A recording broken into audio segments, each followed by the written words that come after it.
小橘子，你在忙着写什么呢？我在写我的愿望清单。我的人生不能留有遗憾，有好多好玩的地方没有去过，很多好吃的没有吃过，好多明星派对还没有参加过呢。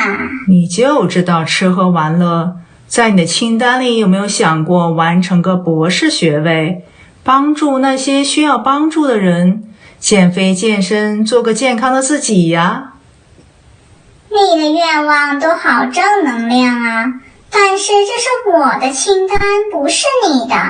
我的人生就是我的人生啊。好吧，那你的遗愿清单的第一条是什么呢？我想在我离开这个世界前，和我最爱的人在湖边一起看星星月亮。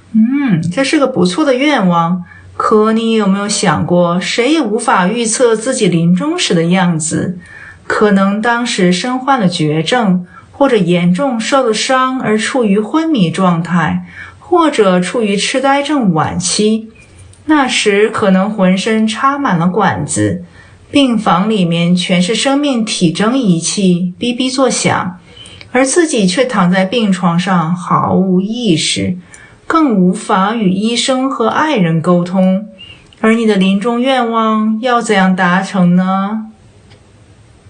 我当然不希望是这么个结局，但是如果医生真的宣告无救了，那我只想平平静静地走，不希望让我的爱人看着我难受却无能为力的样子。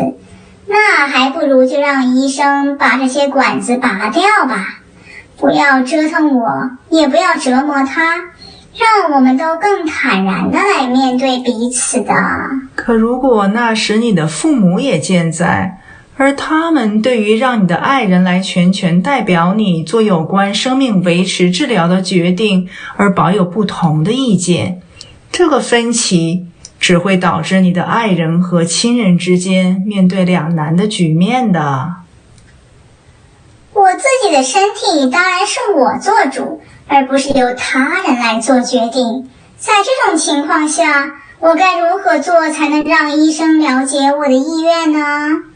你需要事先做一份预先医疗指示，提前规划自己在无法为自己做出决定的情况下的医疗护理，包括希望接受或拒绝的任何治疗方案，避免照顾你的家人在危急或悲痛时刻还要面临决策的负担。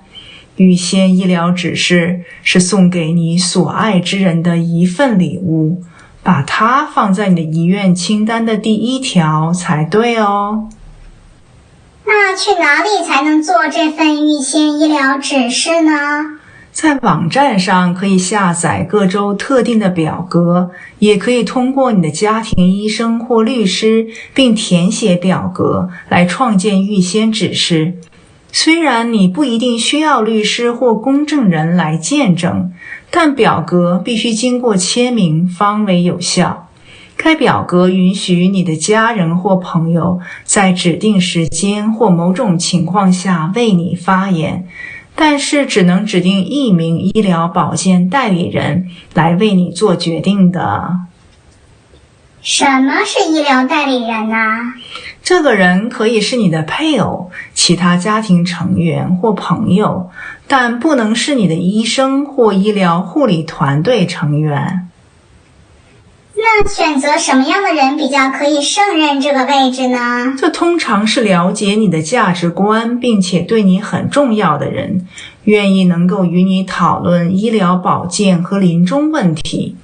你信任他会做出符合你的愿望的决定。如果有人对你的治疗有意见分歧，他能维护你的利益。你可以与你的候选人预先谈谈你的预立指示以及你的医疗愿望。通过这些交谈，你可以保证让他清楚了解你的愿望和喜好，这样才可以帮助到你的家人，届时避免冲突和内疚感。当然，你也可以选择一个或多个候补人选，以防止你选择的人不能履行该角色。那那我要如何安放这份预先医疗指示呢？将原件放在安全但方便取用的地方，把副本交给你的家庭医生，以便建档在你的病历中。另外一份副本可以交给你的医疗代理人。你自己需要记录下来持有你的预立指示的人员，并拿一张钱包大小的卡片，在上面标明你已经建立了预立指示，注明你的医疗代理人的身份，并说明指示副本的存放位置。旅行时还可以随身携带一份副本的。那还要如何规划具体的医疗决定呢？你可以建立一份书面的生前遗嘱，列出你希望或不希望的用以维持生命的医疗手段，以及你对其他医疗决定的偏好。在确定你的期望时，请考虑一下你的价值观，考虑一下独立和自给自足对你来说有多重要，确定什么情况会让你觉得生活不值得过下去。在任何情况下，你都希望通过治疗来延长生命吗？是否是所有情况？仅在可以治愈的情况下，你才想要治疗吗？考虑一下，你是否、何时以及多久需要使用心肺复苏术、机械通气、管饲、透析、抗生素或抗病毒药物的使用，不转往急诊室的请求，不住院的请求，不复苏和不插管的请求，是否自愿提供移植器官及组织或捐献遗体用于科学研究，并且在生前遗嘱中提出一些可能的临终关怀决定，例如舒适护理以及疼痛管理。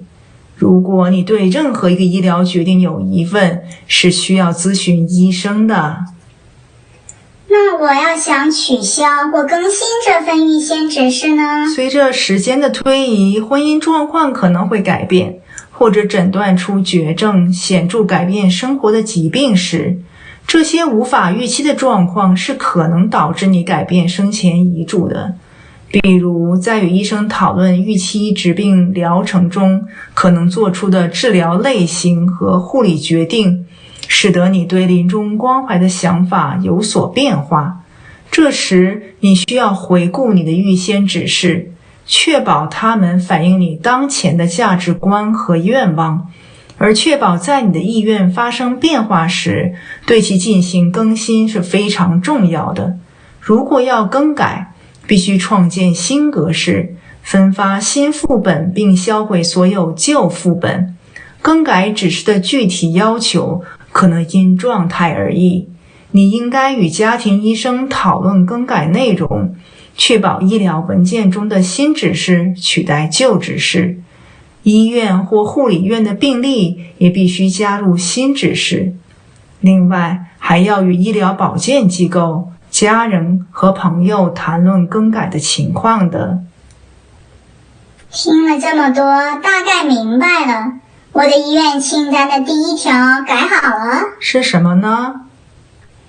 不要等到我要离开这个世界前才去和爱的人看星星月亮，我们明天就去吧。赶紧去看看哪个湖最漂亮，快去订机票和旅馆。